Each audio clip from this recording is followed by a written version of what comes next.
In the 9th year of the reign of Xerxes, king of kings, ruler of an empire that stretched from the Aegean Sea to the borders of India, a girl named Amytis celebrated her 13th birthday in the women's quarters of the palace at Persepolis. She wore silk dyed with Tyrian purple, the color reserved for royalty. Gold bands circled her wrists and ankles. Her dark hair had been arranged by palace servants into elaborate braids decorated with pearls brought from the Persian Gulf. She looked, by every external measure, like what she was, a princess of the most powerful empire on earth, daughter of the great king himself, blessed with every luxury and privilege that royal birth could provide. But Amytis was not celebrating. She sat on cushions in her chamber, hands trembling in her lap, trying to control her breathing while her mother, one of Xerxes' secondary wives, applied cosmetics to her face with a precision that suggested ritual rather than beauty. Kohl around the eyes, carefully drawn to make them seem larger. Rouge on the lips and cheeks to create the appearance of health and excitement. Perfumed oil on her neck and wrists, the scent heavy and cloying, making Amytis feel slightly sick. Her mother worked in silence, her own hands shaking slightly, her face carefully neutral, in the way that palace women learned to maintain when experiencing emotions they dared not express. When the cosmetics were complete, her mother stepped back and looked at Amytis with eyes that seemed to be memorizing every detail. Then she spoke, her voice barely above a whisper, the words coming slowly as if each one required physical effort to produce. "Tonight your father will summon you. You will go to his chambers. You will do whatever he requires. You will show no fear, no resistance, no emotion except gratitude for his attention. Do you understand what I'm telling you?" Amytis nodded, though she didn't fully understand, though her body knew something terrible was approaching, even if her mind couldn't yet grasp what her mother's words actually meant. She had grown up in the palace, had seen how the harem women lived, had understood in the abstract that they existed to serve her father's pleasure, but she was his daughter. Surely that made her different. Surely that protected her from the uses to which other women were put. Surely her father saw her as a child, not as another body available for his consumption.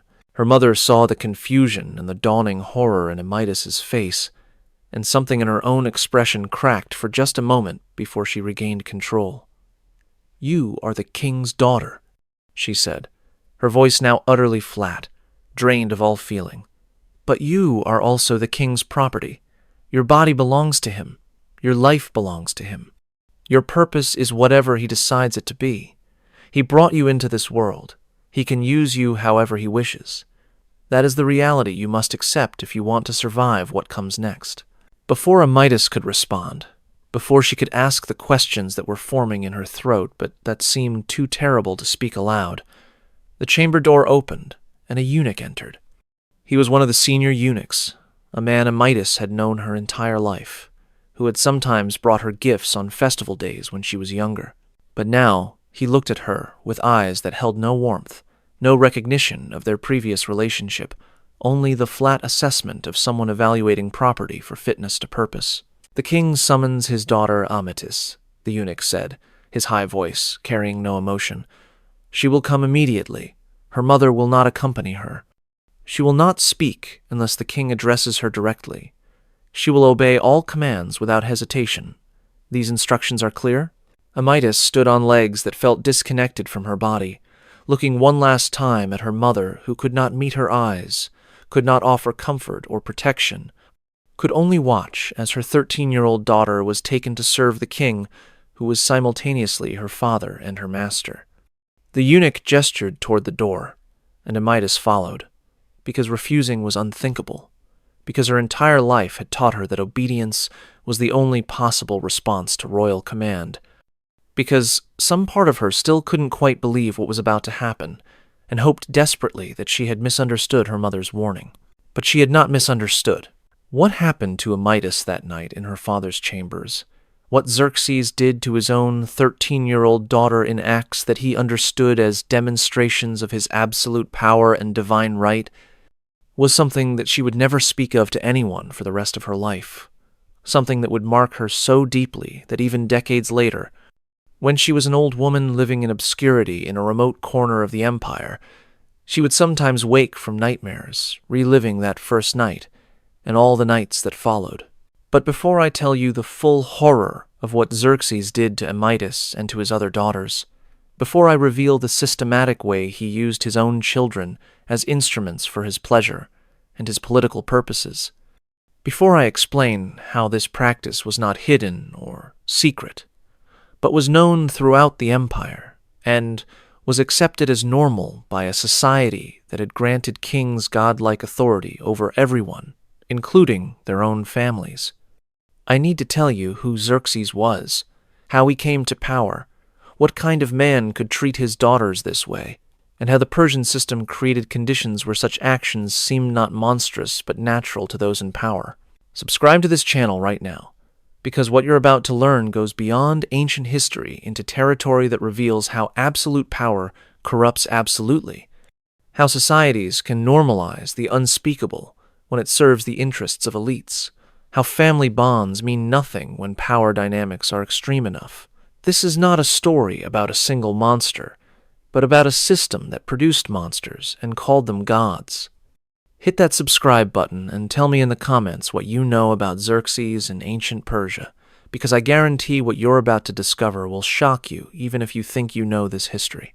Now let me take you back to how Xerxes became the man who would use his daughters the way other men used palace slaves, and how Persian culture created the framework that made such actions possible. Xerxes was born in 518 BCE, the son of Darius the Great and Queen Atassa, daughter of Cyrus the Great, who had founded the Persian Empire. His bloodline was impeccable, descended from the two most important Persian rulers, combining legitimacy from both lines, positioned from birth to inherit the greatest empire the world had ever known.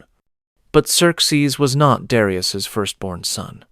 He had older half-brothers from his father's other wives, and Persian succession was not absolutely guaranteed to pass to the eldest son. It passed to the son who could most successfully claim divine favor and practical capability. Darius had established his reign through military conquest and administrative genius, transforming the Persian Empire from a collection of conquered territories into a sophisticated administrative state with roads, postal systems, standardized coinage, and legal codes that governed millions of people across thousands of miles. He had secured the empire's borders, crushing rebellions and expanding Persian control into new territories. He had built the magnificent palace complex at Persepolis, creating a physical symbol of Persian power and wealth that announced to the world that the Persian king stood above all other rulers. But Darius had also failed spectacularly in his attempt to conquer Greece, defeated at the Battle of Marathon in 490 BCE by Greek hoplites, who proved that Persian military dominance was not absolute. This failure created a succession crisis because it raised questions about divine favor. If the gods truly supported Darius and the Persian royal family, how could the Greeks have defeated them? Xerxes, competing with his half-brothers for succession, needed to demonstrate that the gods favored him, specifically, that he would restore Persian prestige, that he would complete his father's unfinished business. When Darius died in 486 BCE, Xerxes prevailed in the succession struggle partly through his mother's superior lineage. Atassa's connection to Cyrus the Great made her son the most legitimate heir, but also through ruthless elimination of rivals. His half-brothers who challenged his claim met mysterious ends or were forced into positions where they could not effectively compete. The official records called these deaths accidents or divine judgments. The reality was that Xerxes and his supporters orchestrated the removal of anyone who threatened his path to absolute power. Once securely established as King of Kings, Xerxes began planning the campaign that would define his reign, the invasion of Greece that would avenge his father's defeat and demonstrate Persian supremacy. He spent 4 years preparing, assembling the largest military force the ancient world had ever seen, building bridges across the Hellespont to move his army from Asia into Europe, organizing supply lines that would sustain hundreds of thousands of soldiers on campaign.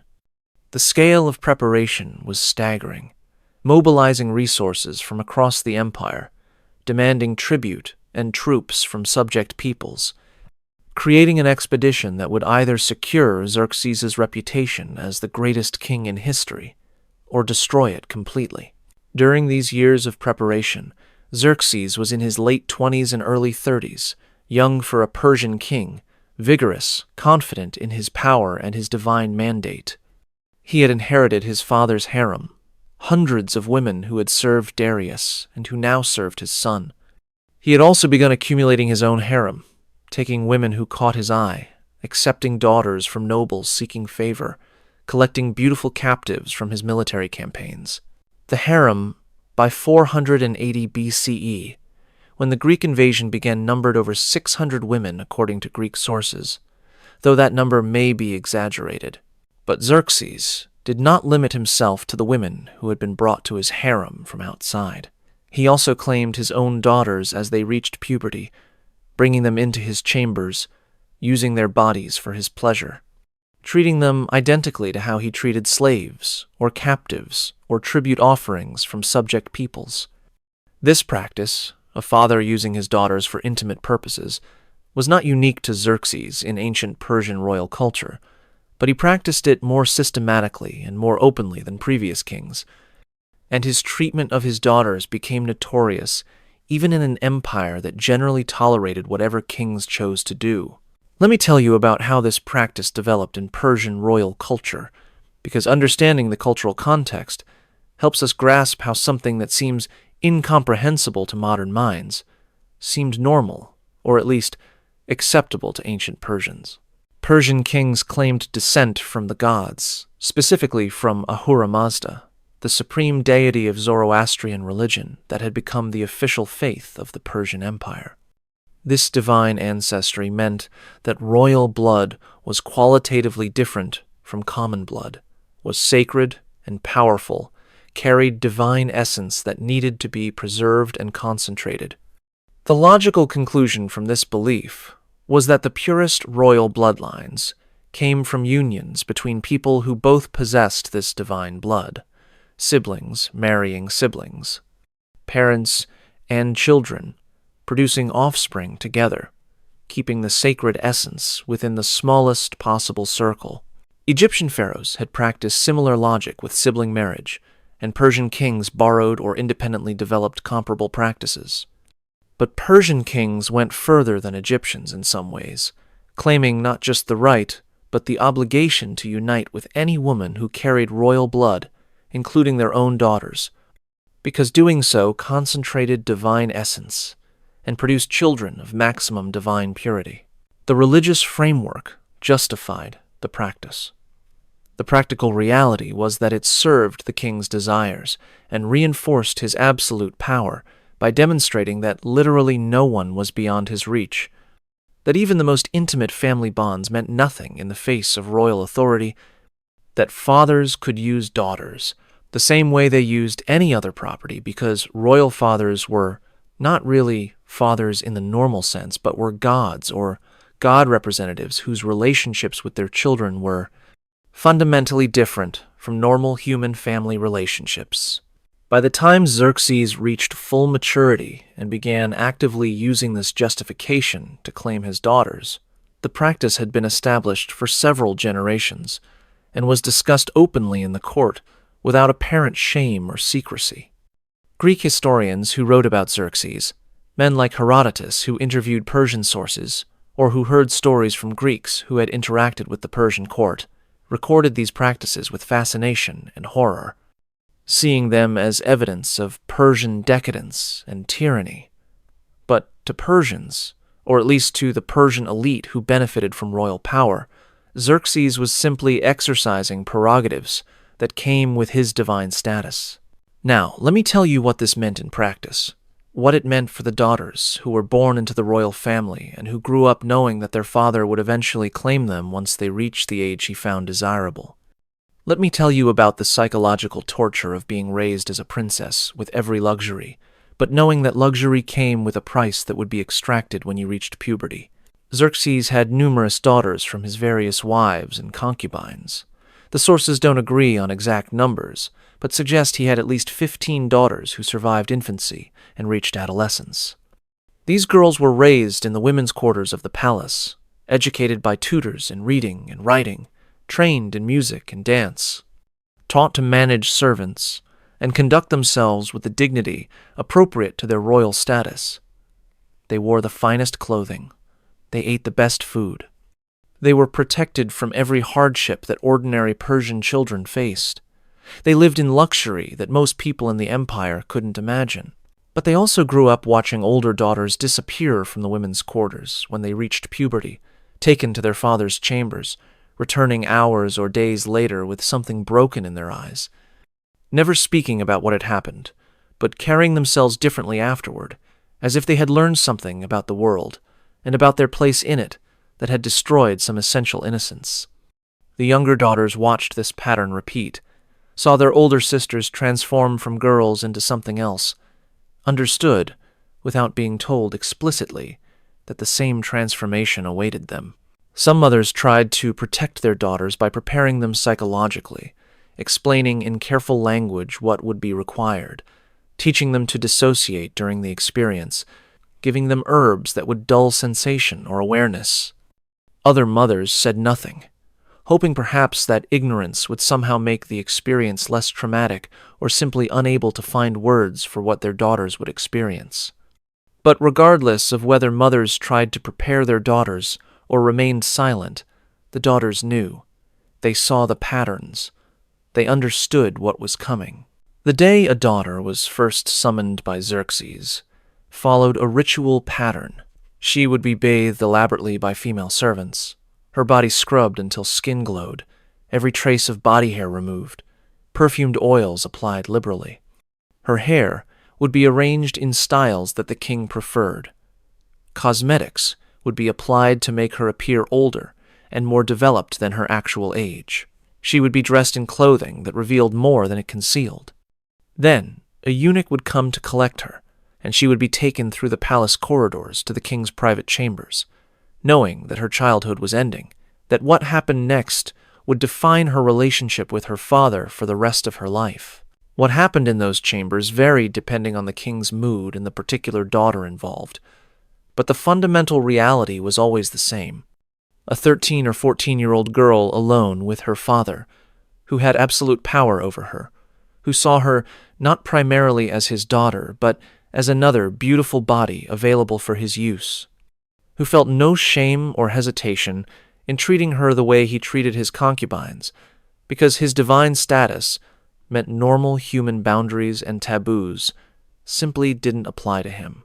Some daughters were summoned repeatedly over months or years, becoming regular features in their father's rotation of available women, expected to present themselves whenever called and to perform whatever services he required. Other daughters were summoned only once or a few times, either because they failed to please the king sufficiently or because he lost interest in them as newer options became available. But whether summoned frequently or rarely, every daughter who experienced even one such encounter was marked by it, carried the knowledge of what her father had done and what she had been powerless to prevent.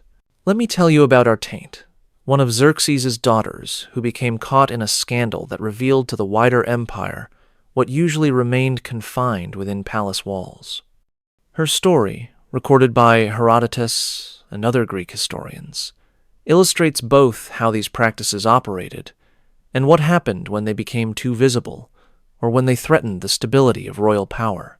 Artaint was perhaps 15 or 16 when she caught the attention not of her father but of his brother-in-law, a Persian noble named Macystes, who held a high command in the military and who was married to Xerxes' sister. Artaint and Macystes fell into some kind of relationship. The sources disagree about whether it was romantic or simply friendly, that violated the absolute rule that royal daughters belonged exclusively to their father until he chose to dispose of them through marriage to other nobles. When Xerxes discovered this relationship, his response revealed the deadly dynamics of royal power and family bonds twisted by the harem system. He did not punish Artaint directly, that would have required acknowledging that his daughter had agency enough to choose a relationship, which would have undermined his claim of absolute ownership. Instead, he punished Mecystes' wife, his own sister, having her mutilated in ways that ancient sources describe with horror, her breasts and nose and ears cut off, her tongue removed, her body destroyed as punishment for her husband's transgression, and as a warning about what happened when anyone interfered with the king's property. As for Artainte herself, she disappeared from the historical record after this incident. Whether she was executed, imprisoned, married off to remove her from the court, or simply continued living in the harem under stricter supervision, the sources don't specify. But her disappearance demonstrates that even being the king's daughter provided no real protection when royal power felt threatened. That family connection meant nothing when set against the king's determination to maintain absolute control over everyone, including his children. The mutilation of Mecystes' wife while Artainte vanished reveals the fundamental principle of Xerxes' treatment of his family.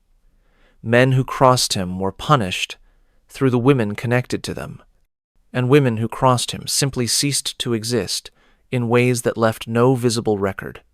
The system was designed to terrify without creating martyrs, to punish without generating sympathy, to maintain control through demonstrated willingness to destroy anyone regardless of family bonds or previous favor. Now let me tell you about what happened during Xerxes' Greek campaign, because this military expedition created circumstances where his treatment of his daughters became even more systematic and more instrumental as he used them, as tools for maintaining army morale and for rewarding loyal commanders. The invasion of Greece that Xerxes launched in 480 BCE was the largest military expedition the ancient world had ever seen. Ancient sources claim he brought over 1 million soldiers, though modern historians consider that number exaggerated and estimate the actual force at perhaps 200,000 or more.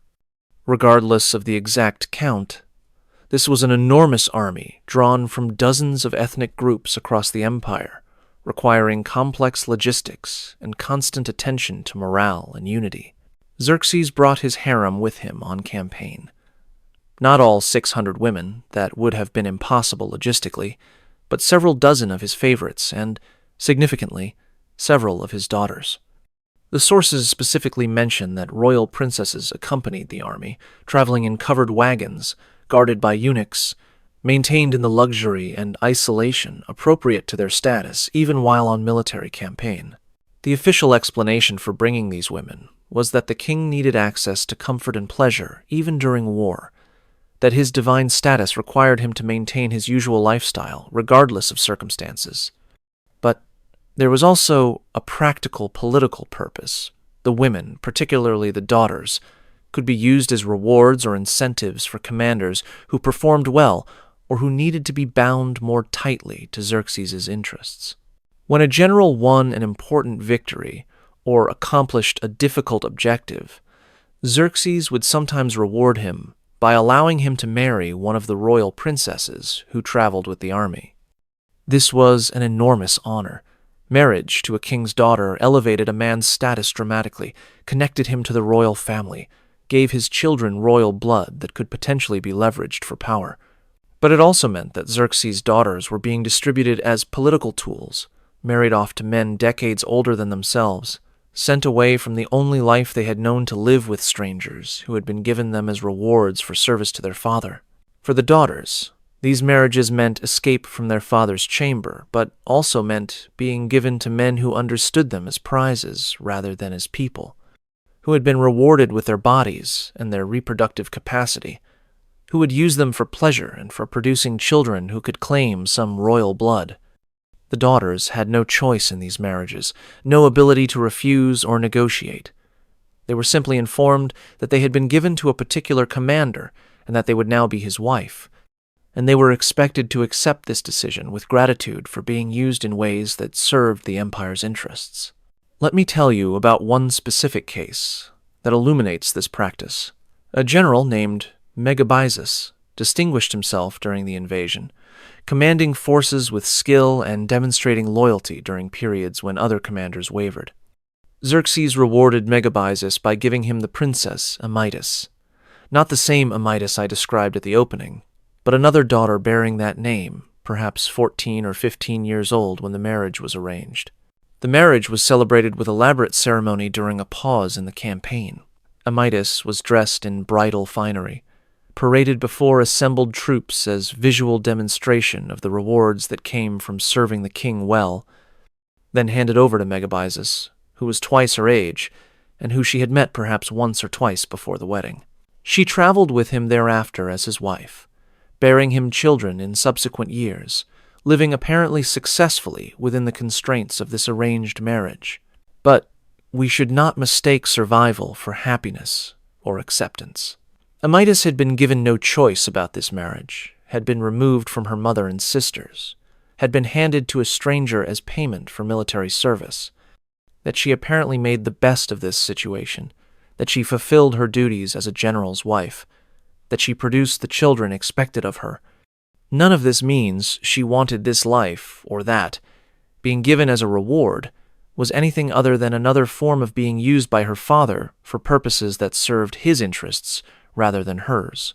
The Greek campaign ultimately failed, despite the enormous resources Xerxes invested in it. His forces won initial victories, including the famous stand at Thermopylae, where a small Greek force held a narrow pass for days before being overwhelmed.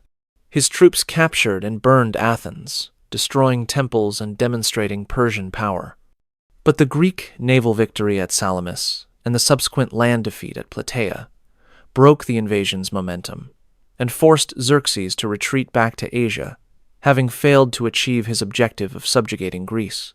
This failure had profound consequences for Xerxes personally and for how he treated his family afterward.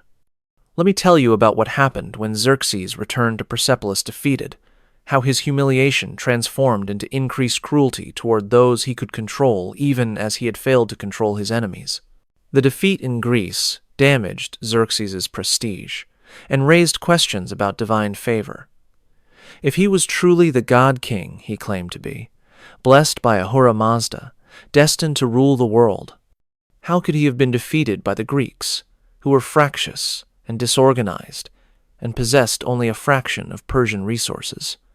The failure created political vulnerability, encouraged potential rivals, and made Xerxes paranoid about loyalty and about challenges to his authority.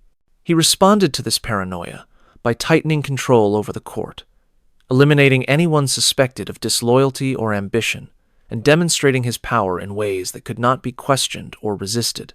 His harem became a primary arena for these demonstrations, because exerting total control over women who could not resist was one way to reassure himself that he still possessed absolute power, even if he had failed to exercise that power successfully against external enemies. His daughters bore the brunt of this increased need for control and domination.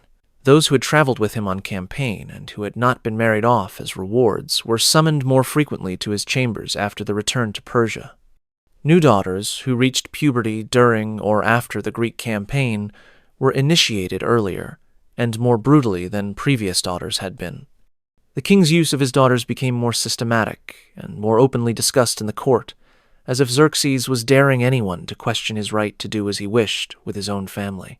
But I need to tell you about another daughter, one whose story reveals the full horror of how Xerxes' treatment of his children combined familial power with political calculation in ways that destroyed lives while serving what he considered state interests. Her name was Amestris, again, a common royal name that appears for multiple women, and she was perhaps 12 years old when Xerxes decided to use her in a scheme that would demonstrate both his creativity in political manipulation and his complete disregard for his daughter's well-being. There was a Persian noble named Artabanus, who commanded the royal bodyguard and who had enormous influence at court because he controlled access to the king and because he commanded the troops who physically protected royal power. Artabanus was loyal and competent, but Xerxes worried about what would happen if this loyalty ever wavered, if Artabanus decided to support a rival or to make himself king.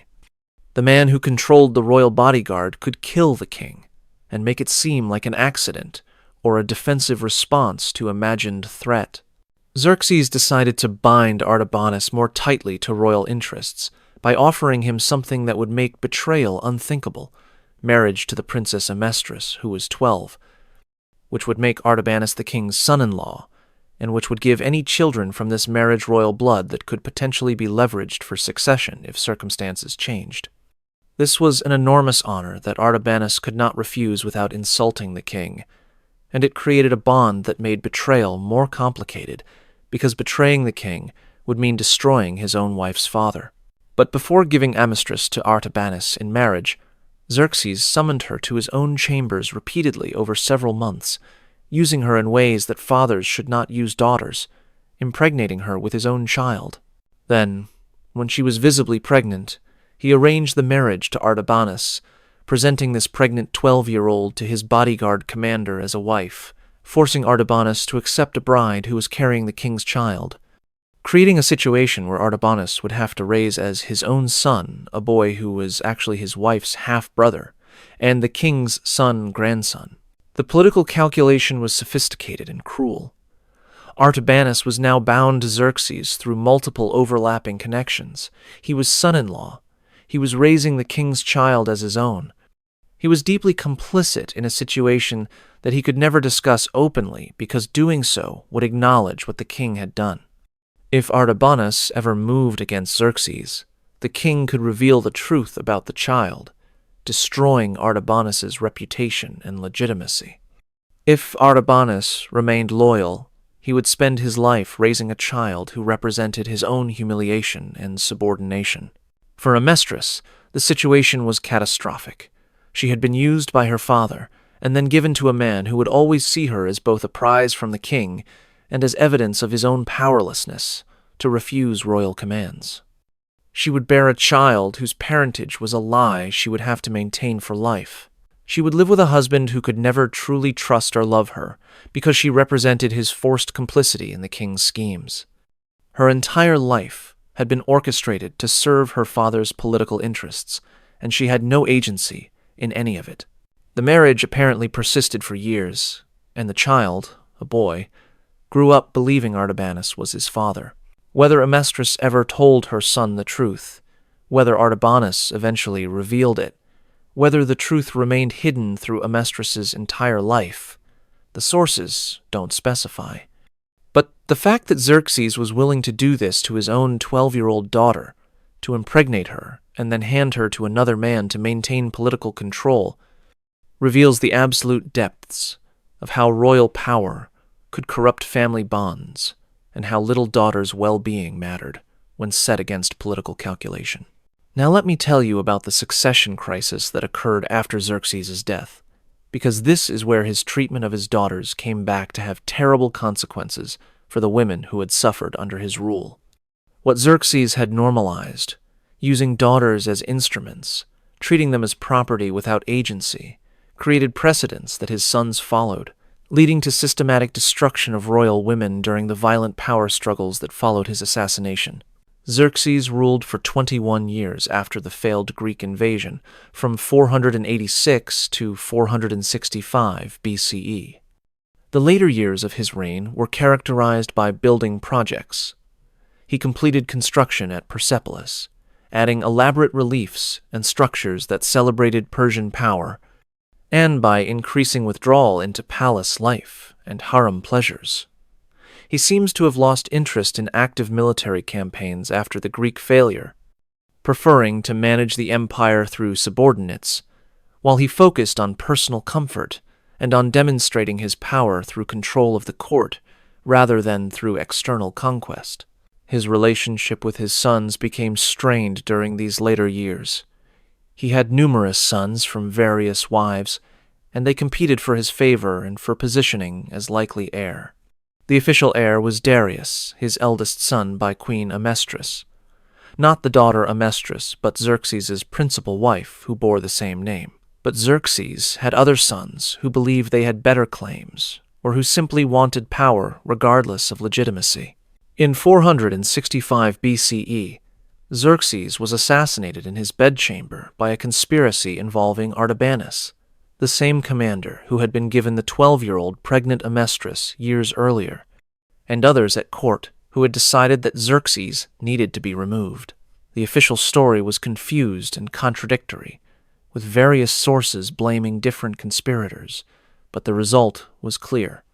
Xerxes was killed, and a succession crisis immediately erupted as his sons fought to claim the throne.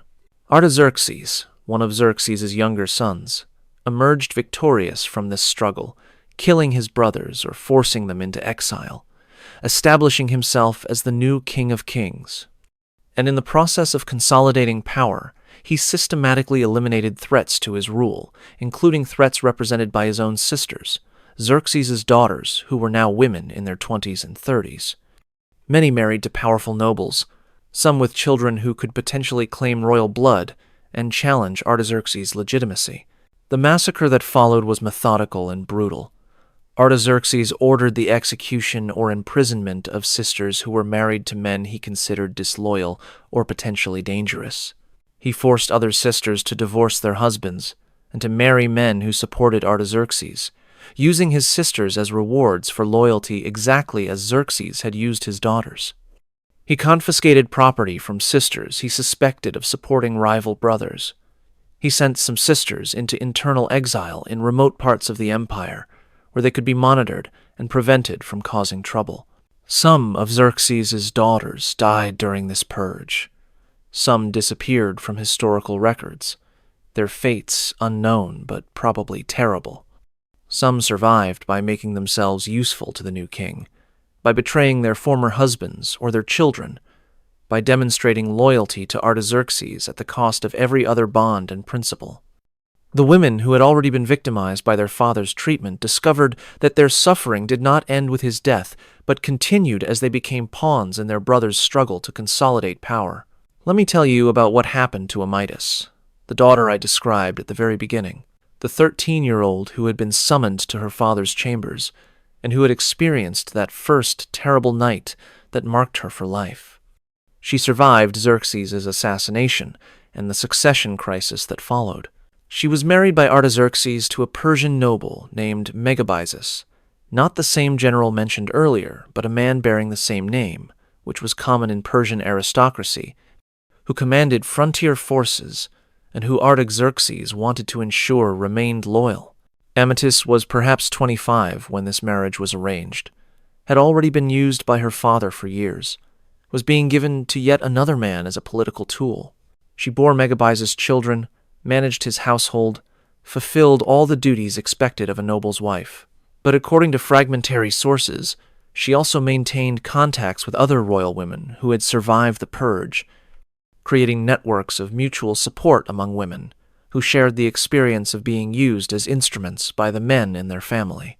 These networks were dangerous because they represented women acting with agency, making choices about who to trust and who to support, potentially collaborating in ways that served their own interests, rather than simply accepting whatever men decided.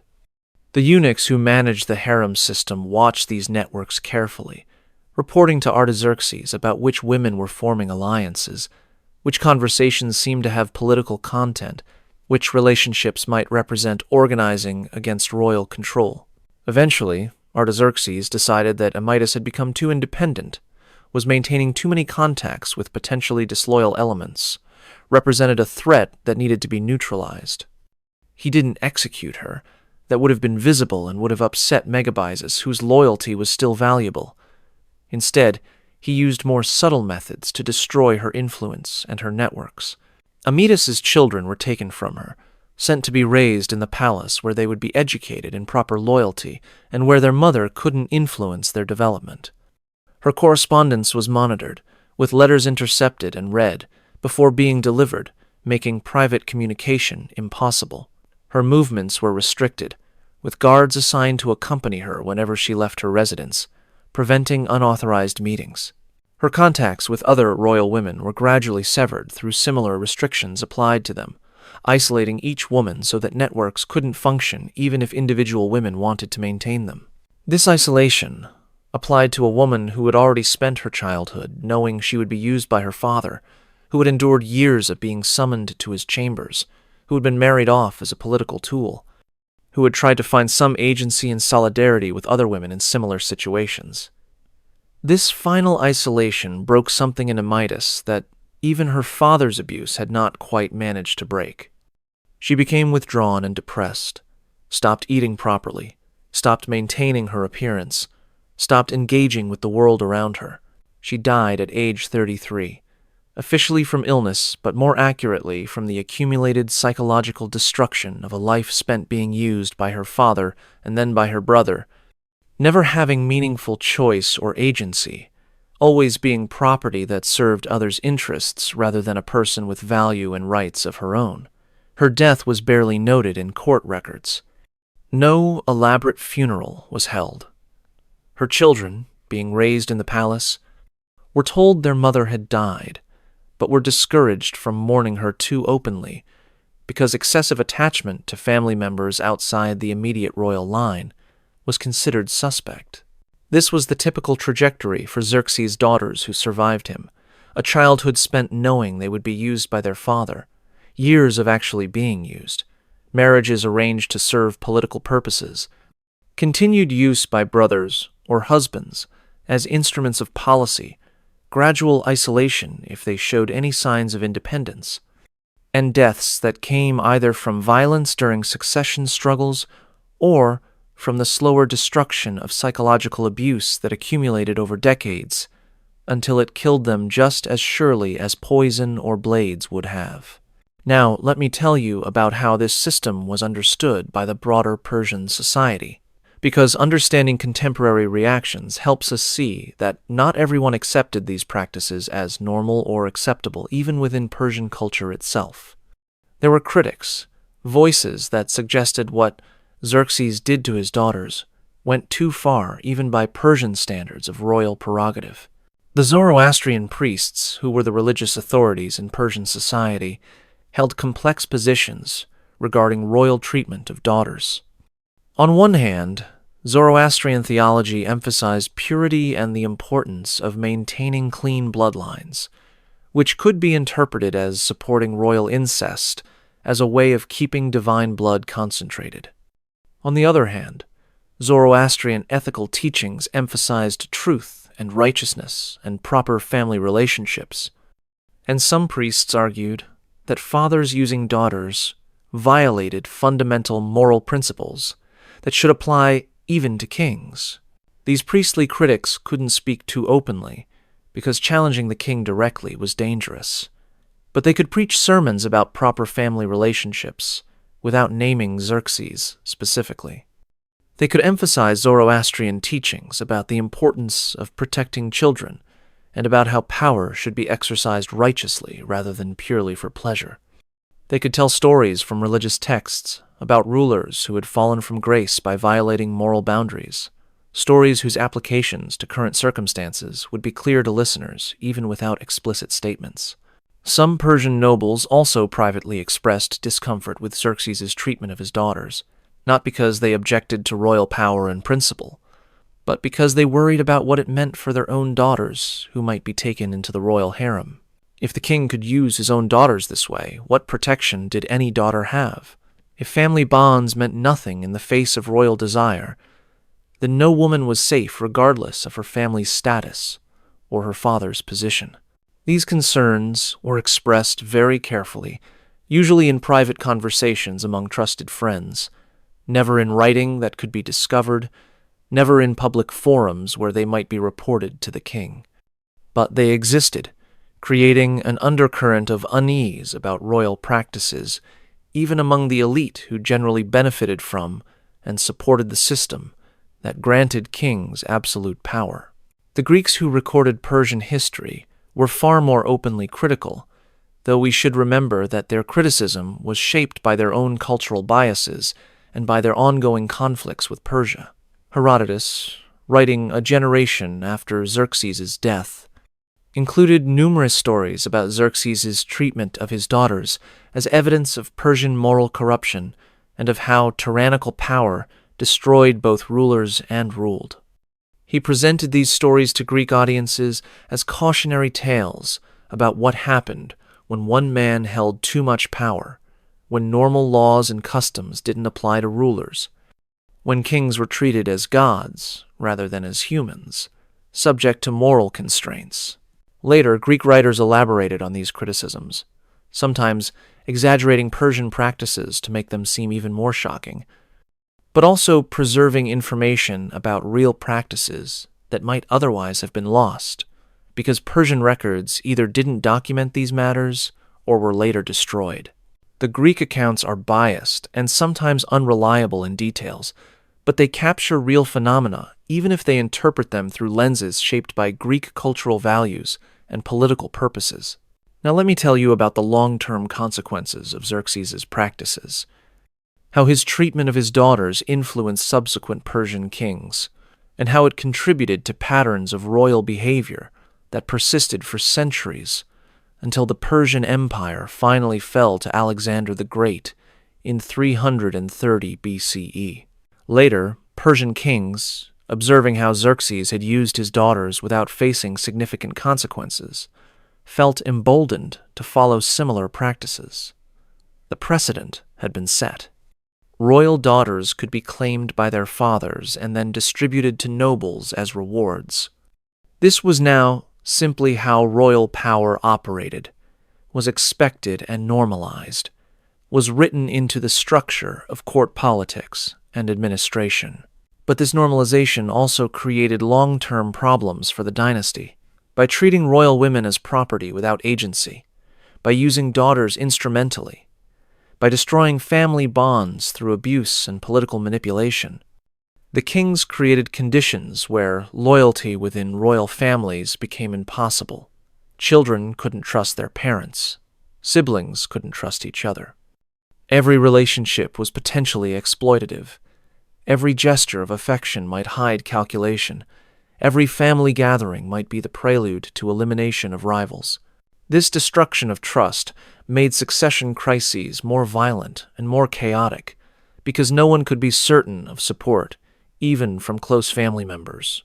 The very practices that were supposed to demonstrate royal power and bind nobles to the throne through marriages with royal daughters actually created instability by ensuring that royal women had no investment in maintaining the system that had used them, and that their children grew up in households marked by trauma and dysfunction. When Alexander the Great invaded Persia in 334 BCE, one of the factors that contributed to Persian defeat was the internal weakness of the royal family and court.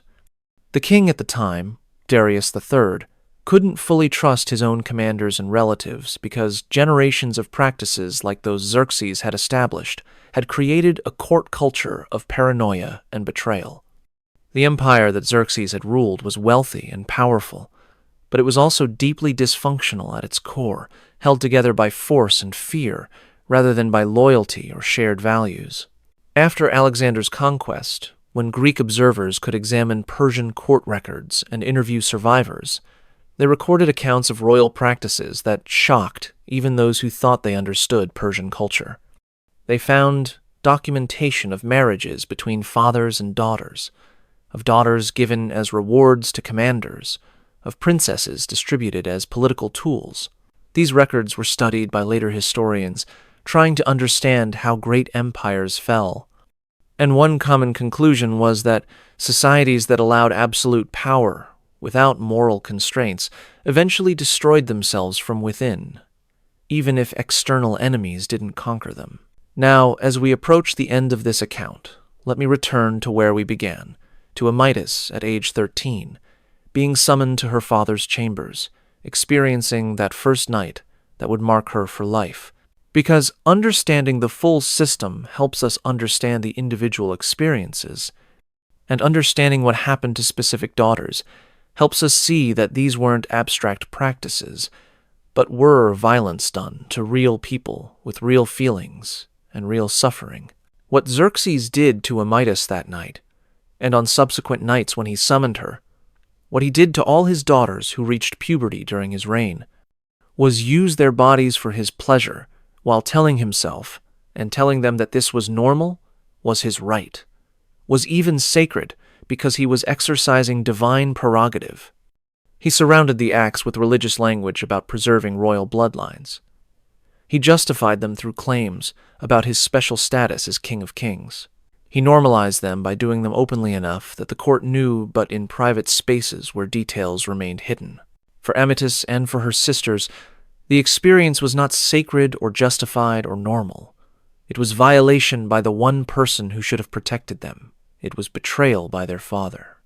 It was discovery that family bonds meant nothing in the face of power, that their bodies were not their own, that their purpose was to serve their father's pleasure and political interests, regardless of the cost to themselves. Some daughters broke completely under this treatment, became withdrawn and non-functional, lived out their lives in quiet madness. Some adapted by dissociating, learning to separate their minds from their bodies during the experiences, going through motions while their consciousness retreated to spaces where their father couldn't reach. Some eventually convinced themselves that what was happening was normal or acceptable or at least inevitable, internalizing the justifications they had been taught, reframing violation as duty or even as honor. But all of them were damaged. All of them carried scars that shaped their entire lives. All of them passed trauma to their own children, creating generational cycles of dysfunction that rippled through the Persian royal family for decades after Xerxes died. The practices he engaged in, the system he maintained and intensified, the treatment he normalized, all of this had consequences that extended far beyond his immediate victims into the broader patterns of how power operated in Persian society. What should we make of Xerxes and his treatment of his daughters across 2,000 years of distance? How do we understand practices that seem incomprehensible to modern minds, but that made sense within ancient Persian frameworks of royal power and divine right? How do we balance historical context against recognition that some things cause harm regardless of cultural justifications? We can acknowledge that Persian culture was different from ours, that they had different values and different understanding of family and power and proper relationships. We can recognize that judging ancient peoples by modern standards is complicated and potentially unfair. We can try to understand how Persians themselves understood these practices rather than simply imposing our values on their society. But we can also recognize that the daughters Xerxes used suffered regardless of how the practices were justified. Their pain was real. Their trauma was real. Their lack of choice was real. Whatever cultural framework surrounded these practices, whatever religious language justified them, whatever political purposes they served, none of that changes the fact that 13-year-old girls were violated by their father and had no power to refuse or resist or escape. Modern psychology recognizes that this kind of familial abuse creates lasting damage regardless of cultural context. Children who are used this way develop complex trauma, attachment disorders, difficulty trusting, problems with self-worth, high rates of depression and anxiety, and other mental health issues. We have no reason to think ancient Persian daughters were any different, that they somehow escaped these consequences because their culture told them the abuse was normal or sacred. So we can say clearly, what Xerxes did to his daughters was wrong, was harmful, was abuse of power that destroyed lives in service of his desires and his political interests. The fact that his culture tolerated or even normalized these practices doesn't make them less destructive. The fact that religious frameworks justified them doesn't make them sacred. The fact that he had the power to do as he wished doesn't make his choices right. The daughters of Xerxes existed. They suffered. They tried to survive in circumstances that gave them no good options. Some survived physically and died psychologically. Some died young from violence or illness or despair. Some lived long lives, carrying trauma that never healed. They deserve to be remembered not as abstractions or as footnotes to their father's reign, but as people who experienced real harm that we can acknowledge and name, even across the gulf of centuries. What do you think about Xerxes and his treatment of his daughters? How do we balance historical understanding against moral judgment? Were there any real choices available to these daughters? Or was the system so total that resistance was impossible? How should we remember rulers who caused enormous harm, but who operated within cultural frameworks that supported their actions? Leave your comments below and share your thoughts. If you found this account of Xerxes and his daughters disturbing and important, if you believe these stories need to be told so we understand how power operates without constraints, then subscribe to this channel and share this video. We explore the dark corners of history that reveal uncomfortable truths about human nature and about how absolute power corrupts absolutely. The ruins of Persepolis still stand in modern Iran, massive columns reaching toward the sky, reliefs showing Persian kings receiving tribute from subject peoples, staircases where ancient processions once marched. Tourists photograph these ruins and marvel at Persian grandeur without knowing the full stories of what happened in the palace chambers, in the women's quarters where daughters waited to be summoned by their father, in the private spaces where power was exercised without witnesses or restraints. Remember Amytis and Artaint and Amestris and all the other daughters whose names we know or don't know, who were born into the Persian royal family during Xerxes' reign, who experienced childhoods that ended when they reached puberty and their father claimed them. They lived in circumstances we can barely imagine, made choices from among terrible options, survived or didn't survive systems designed to use them without acknowledging their humanity. Their suffering, documented in fragmentary sources and preserved in stories passed down across centuries, stands as testimony to what happens when power faces no limits, when one person's desires trump all other considerations, when family bonds mean nothing in the face of claims to divine authority. These are not comfortable stories. They reveal aspects of human nature and human social organization that we would prefer not to confront. But they are true, or true enough in their essentials, even if specific details are uncertain. And they matter because the dynamics they reveal, absolute power corrupting absolutely elites, using religious and cultural frameworks to justify practices that serve their interests, victims having no recourse or protection, systems that normalize the unacceptable through repetition and through ideological justification. These dynamics didn't end with ancient Persia. They appear throughout history in different forms and different contexts. Understanding how they operated in the past helps us recognize them when they appear in the present. See you in the next video, where we'll continue exploring the dark realities of ancient civilizations and the ways power has always corrupted those who hold it without accountability.